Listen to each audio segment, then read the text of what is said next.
Hello, I'm David Talbot, Managing Director and Head of Research here at Cloud Securities, and I'm joined by Purepoint Uranium CEO Chris Frostad.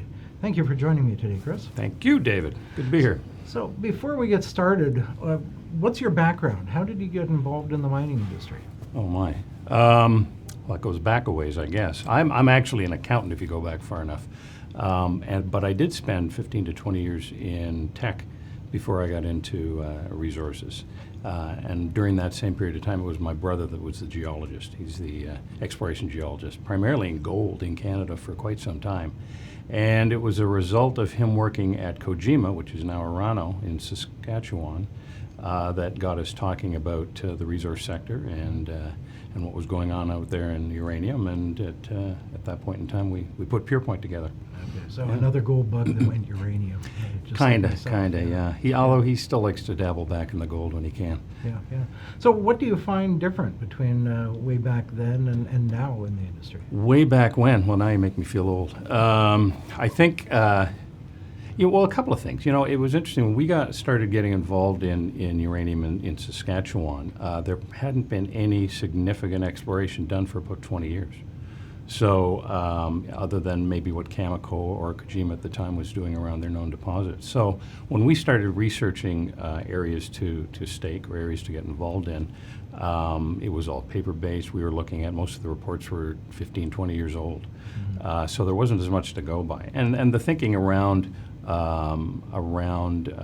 uranium out there, it had not evolved to the point that it certainly has now, in terms of whether is it on conformity, is it in the basement, is it in the basin, or is it just outside of the basin, and that sort of thing. And is 2% high grade or is 20% high grade?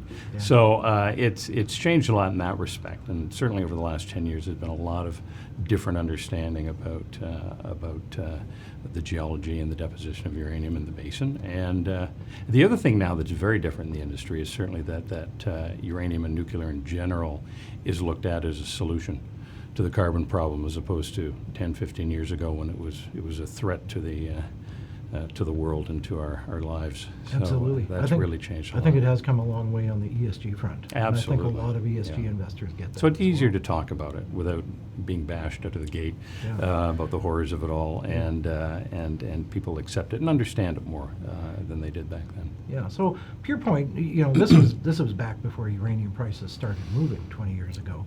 So you guys were one of the front runners, let's say, in the whole sector. What attracted you to the Athabasca basin in particular, as opposed to elsewhere in the world? Well, again, Scott, who's our VP of Exploration, my brother, had been working out there for a while, but had a real exploration bent to the way he looked at things.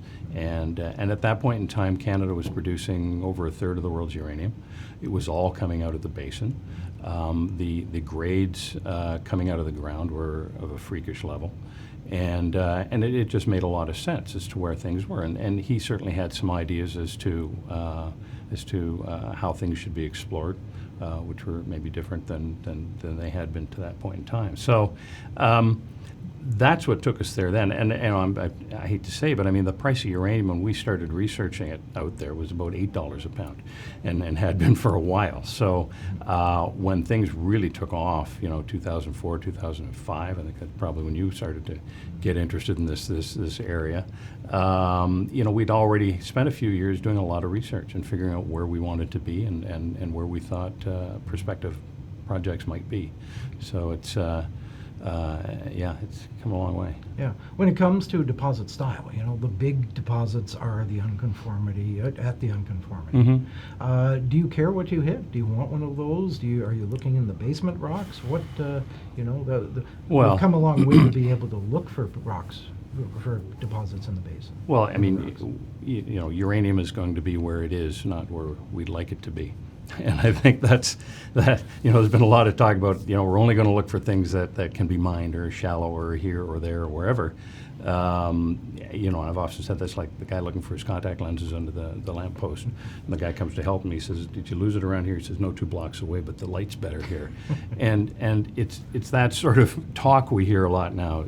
But we see it everywhere. Out in the West, it's different than in the East. Some of it's on conformity, some of it's basement hosted, some of it's 1%. Some of it, like our friends at ISO, are coming in at over 30%. So it is where it is. What we do know is that now we know better even than we did 10 years ago. It still can be anywhere around that basin. And there's obviously been a lot of uranium moving around in that region at some point in time in the past, and it's found homes in a variety of ways. Yeah, and not to talk about specific projects yet, but your company has a fairly extensive pipeline of projects, and they tend to be, with the exception of the main one, they tend to be 100% owned. So, you have these what are like project generator attributes to the company, but they're largely your own projects. Have you ever thought about JVing some of these off or becoming a pipeline for somebody else? Oh, absolutely, absolutely.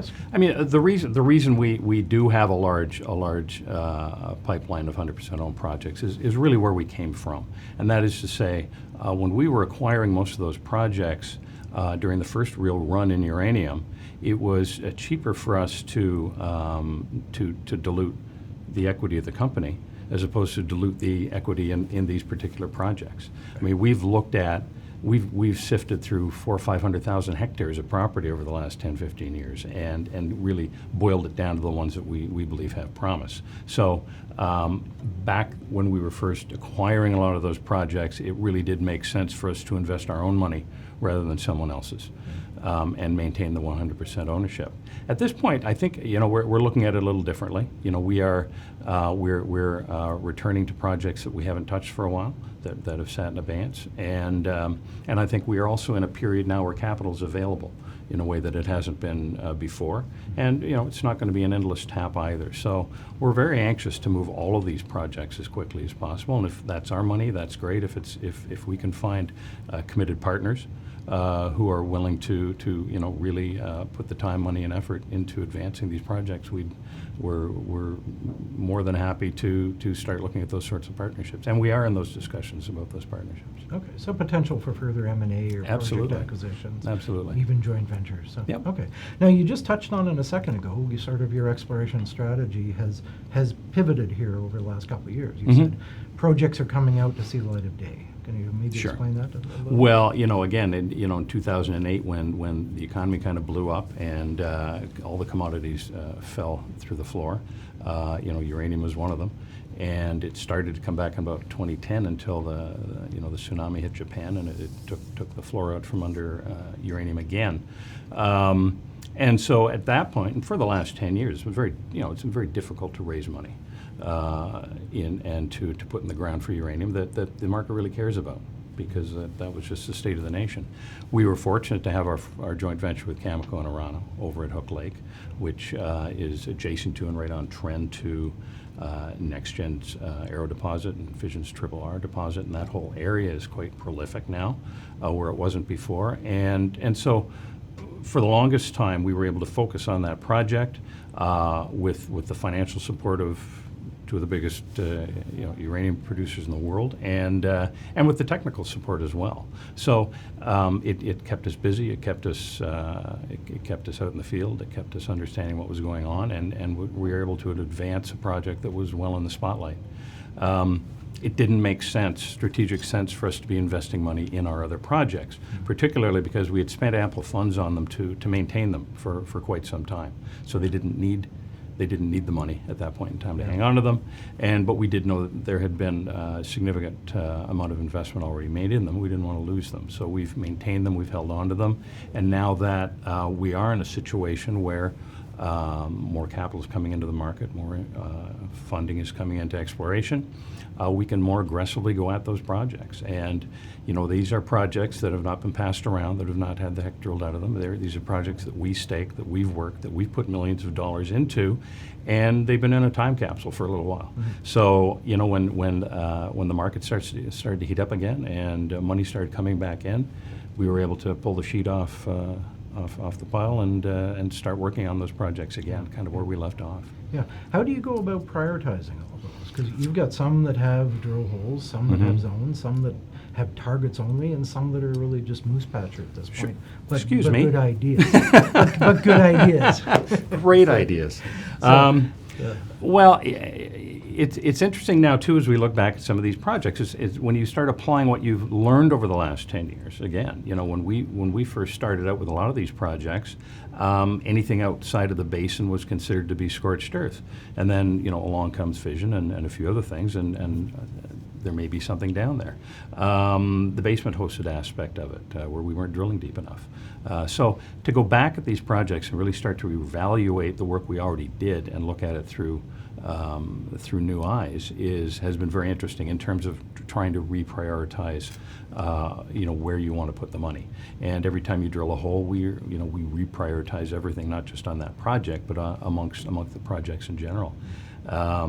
Smart Lake was a project where we hit uranium on the first hole, but that was 12 years ago. And now that we've done so much work over on Hook and on Patterson, we now go back with Cameco to that project and look at that rock and go, oh, that's what that is. It isn't what we thought it was. Yeah. And it's the same at Hook. Now that we understand so much about what's over there, we look over at the neighboring corridor to Patterson, which is Carter, and we also drilled 12 years ago. And in our first drill hole, we started to hit things, but we were looking for something at the unconformity, and our partners didn't want us going much deeper than that. And now that we know that all of those deposits over there did find homes deeper in the basement rock, we go back and look at that core and go, oh my gosh, we're just starting to get into something that today we would find interesting. So when you ask about prioritization, a lot of it is coming at it through new eyes, and there's some logistics to it. Where do we have permits? Where do we have proper targets and the like? But it's an ongoing process, because obviously we want to put the money in the most prospective place. Every time. Exactly. Now, before your shift, or as you're shifting to these earlier stage projects, what does that actually mean to the Hook JV? Because that's still a very important part. Well, it is. Arrow's there, Triple R is there, even your Spitfire zone is 10% over 10 meters. Yeah. So is Cameco and Orano as aggressively exploring this, or wanting to explore this area? They have been, and and again, as we look at the Carter corridor right next door on the same project, we now, and our partners do see that as probably one of the best, if not last, untested area for a Tier 1 project, because it's just sitting there. And now that we understand, really what's going on regionally, it takes on a new light. So the issue with Hook Lake is that it is a partnership. We're a minority partner. We operate the project. Good on us. We're dealing with majors who have an annual budget process and a format of marching through projects like this, and they pace us, and rightly so. So we don't know. We will do most of our work in the winter.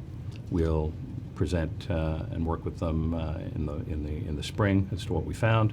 It's usually not till later in the year that we start to understand their budgets and what they want to do next, and what we propose, what's happening next. So Hook Lake is for sure our most important project, but it's very structured in terms of how we explore it and how much we put. So we will know in the next month or two what their budgets are going to be, and they'll have us put together proposals within a range of financing, and we'll know at the end of November what that's going to look like, and we go and we do it. So we kind of march in that manner.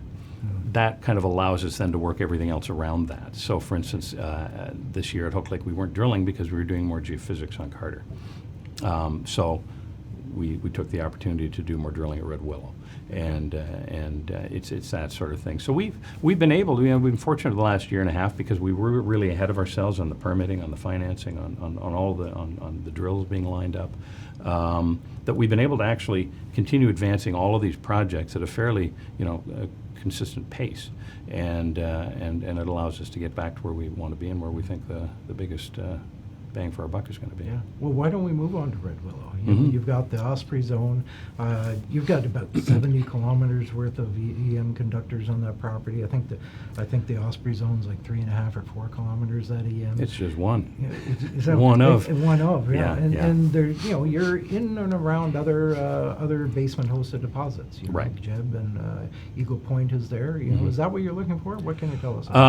Yeah. Well, again, when we were, it's kind of a new day because we were always looking for unconformity deposits back when we first picked up Red Willow and started expanding on that. And you know, the 3 zones of the 8, I think, that we have drilled, you know, they all require follow-up. We found uranium on all of them. And the Osprey this last winter was probably the most interesting because of the nature of what we found, which was this long lens, if you will, of uranium. We know, you know, we've got assays back now. We know it's uranium, and it was the length of it. We'd never seen something the likes of before. You know, we're not. I'm not for a minute saying we're drilling into a deposit. What we're drilling into is like this trail of uranium that is taking us somewhere. Obviously indicative of some sort of event that's occurred in the area, but it's very consistent, and we've been able to continue hitting it right now over 1.2 kilometers, and we've got a couple more kilometers of testing we can go after. And so when you add on that all the other indicators we look for in terms of structure and alteration and other indicated metals, we got a lot. You know, it's a fascinating toy box out there. And again, that's one of a handful of places that we need to get to. So we'll get out there and do some work in next month in September. We're going to kind of follow up where we left off because it's a helicopter job, because it's kind of wet out there. Our preferred timing is in the winter when everything's nice and tight and frozen, and because it's shallow out there at all, we can also drill very quickly. So we can poke a hole in the ground like 3 days, as opposed to 3 weeks. And it's a lot cheaper. And it's a lot cheaper. So we can get a lot of work done over a fairly short period. And I think between what we see in September and then again in the winter when we're out there, we'll be able to cover a lot of ground. Okay. You said you had a lot of other projects, but maybe another one I wanted to focus on was Turner Lake. Mm-hmm. A lot of conductors up there. That's a long trend of ISO Energy's hurricane zone. That's right. They just announced 52 million pounds of 35%, which is highest uranium grade on the planet ever. Yeah. Right. Yeah. So does that trend extend onto your property? And the offset in the basement there, does that remind you of Cameco's MacArthur River mine? Well, yeah, of course. I'm going to say, of course it does. It's exactly like that. It's an interesting trend, and as you point out, there's a lot of conductors which are the target. It's the graphite in the basement rock that is our primary target that we look for, and it wraps around a big structure out there. And along the western side is the rock, that corridor that Orano's had a big hit there. Cameco had their LaRock hit out there. We're never sure what they've got because they don't put out all their news. They don't disclose a lot of exploration. They don't need to. And then upwards toward and the hurricane zone, which is outstanding. It's an outstanding find. And yes, we are that trend, that corridor continues across the top of our project, where we have a fairly large offset right where it hits the target. So, and we haven't drilled it yet. So it's certainly a priority for us to get up there and take a look at what's out there, and I think the hurricane zone just shows you what potential is still out there for things, because that's a project we know Cameco held prior to ISO. They were working that project right up to our claim lines for the longest period of time. They actually offered it to us one time to swap it out for Hook Lake, so which we declined. And and after all of that work, it's another company can come around, with a fresh set of eyes and take a look at it and find something like that. So it's all exciting. It's always new to some degree, and certainly that particular target with the offset, with the conductor, with on trend with that kind of grade is certainly hugely prospective, and you saw that sort of offset at Key Lake, you see that sort of offset at MacArthur, as you pointed out. We're looking for those traps where mobilized uranium are going to find a home, get comfy, and wait for us to poke a hole in it. And lots of exploration companies talk about closology plays, but in this case, in the Athabasca, it's true. These things occur in clusters. They do. They're pods. They are pods, and they do occur in clusters, and we've seen that time and time again. So it's you're looking for a rhythm. You're looking for some sort of matching or something to indicate that there's more out there than originally thought, and sometimes you have to turn the picture sideways to actually see what it's doing. But it's very indicative of what we see at Smart Lake, right? When we start at Hook Lake, where now that we understand where the heat source is, now that we understand where the uranium was coming from, we realize that holy cow, there's a better target than the one we've been poking a hole into, and we do see that, and it's not unlike the what we're looking at with these Tabernor projects that we're flying right now. These are projects we picked up, and again, this is your earlier stage work, and it's done on this theory of clusters. I mean, these things occur for a reason, and there's a north-south fault system called the Tabernor system that goes down to South Dakota. So we're standing back quite a ways to take a look at this one, but it comes right up that eastern side of the basin, and it's not where the uranium came from, but it's thought to have controlled a lot of it as it cuts across the natural underlying fabric of the basement up there. So so again, we're looking for a different way that things may have clustered, may have formed, may have been controlled, and that's what we have to keep looking for up there, because it's time and time again, just when we think the basin's out of uranium, somebody finds another one. New ideas. So Yeah. Another example of moving your pipeline forward. Right? Absolutely, absolutely. So what's your cash balance right now?